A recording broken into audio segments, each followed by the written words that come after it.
আপনি কি কখনো এমন সময় পার করেছেন যখন মনে হয়েছে যত চেষ্টা করছেন কিছুই ঠিকমতো হচ্ছে না? জীবনটা যেন থমকে যাচ্ছে, মন ভেঙে যাচ্ছে, তবুও কাউকে বলা যাচ্ছে না।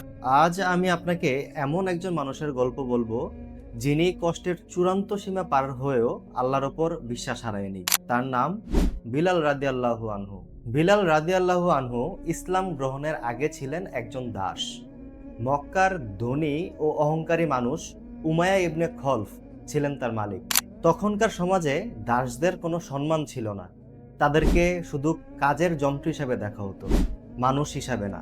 একদিন বিলাল রাদিয়াল্লাহু আনহু নবী করিম সাল্লাল্লাহু আলাইহি সাল্লামের কথা শুনলেন। নবীজি বলছিলেন, সব মানুষ আল্লাহর বান্দা, ধনী গরিব, কালো সাদা, সবার মর্যাদা আল্লাহর কাছে সমান। এই কথাগুলো বিলাল রাদিয়াল্লাহু আনহুর হৃদয়ে জ্বর তুলল। তার মনে হলো, আমি এতদিন দাস ছিলাম, অথচ আমিও একজন মানুষ। তিনি ইসলাম গ্রহণ করলেন, আর সেই সিদ্ধান্তটাই তার জীবনের সবচেয়ে বড় পরীক্ষা হয়ে দাঁড়ালো। খবরটা ছড়িয়ে পড়তেই উমাইয়া রেগে আগুন হয়ে গেলেন। তিনি ভাবলেন, আমার নিজের দাস এখন আল্লাহ ছাড়া কাউকে মানবে না। রাগে অন্ধ হয়ে তিনি বিলাল রাদিয়াল্লাহু আনহুর উপর ভয়ঙ্কর নির্যাতন শুরু করলেন।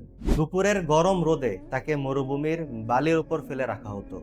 তার মুখের ওপর বড় বড় পাথর চাপিয়ে দেওয়া হতো, আর চিৎকার করে বলা হতো, বলো মুহাম্মদকে অস্বীকার করো, বলো তোমার আল্লাহ অনেক, এক নন।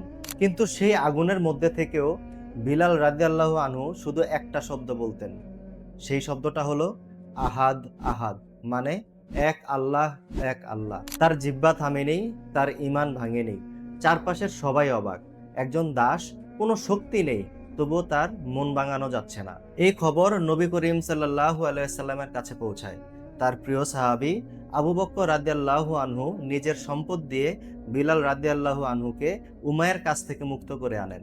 আর সেই দিন থেকে বিলাল রাদিয়াল্লাহু আনহু আর কোনো দাস ছিলেন না। তিনি হয়ে গেলেন ইসলামের সম্মানের প্রতীক। পরবর্তীতে নবী করিম সাল্লাল্লাহু আলাইহি সাল্লাম তাকেই বানালেন প্রথম মুয়াজ্জিন, যিনি নবীজির সময় আজান দিতেন আর সবার হৃদয়ে ইমানের ডাক পৌঁছে দিতেন। ভাবুন তো, যাকে আগে পাথর দিয়ে চাপা দেওয়া হতো, সেই মানুষই এখন আহ্বান দিচ্ছেন, হাইয়া আলাস সালাহ, হাইয়া আল ফালাহ। সত্যি, আল্লাহ যার সম্মান দিতে চান, পৃথিবীর কেউ তা আটকাতে পারেন না। বিলাল রাদিয়াল্লাহু আনহু আমাদের একটা মহান শিক্ষা দিয়ে গেছেন। সবর মানে চুপ থাকা নয়, সত্যের পথে অটল থাকা। আজ আমাদের জীবনে কষ্ট আসে, হয়তো অফিসে ব্যর্থতা, হয়তো পরিবারের ঝামেলা, হয়তো কেউ অন্যায় করছে আমাদের সঙ্গে। তখন অনেক সময় মনে হয় আল্লাহ হয়তো আমাদের দোয়া শুনছেন না। কিন্তু আল্লাহ কোরআনে বলছেন, নিশ্চয়ই আল্লাহ ধৈর্যশীলদের সাথে আছেন। আপনি যদি ধৈর্য ধরেন, আল্লাহ এমনভাবে সাহায্য করবেন যেভাবে আপনি কল্পনাও করতে পারবেন না। কষ্ট যতই আসুক, একবার বিলাল রাদিয়াল্লাহু আনহুকে মনে করুন। তিনি গরম বালিতে থেকেও বলেছিলেন, আহাদ, আহাদ। যত কষ্টই আসুক, শুধু বলুন, আমার রব আছেন, তিনি আমাকে জানেন।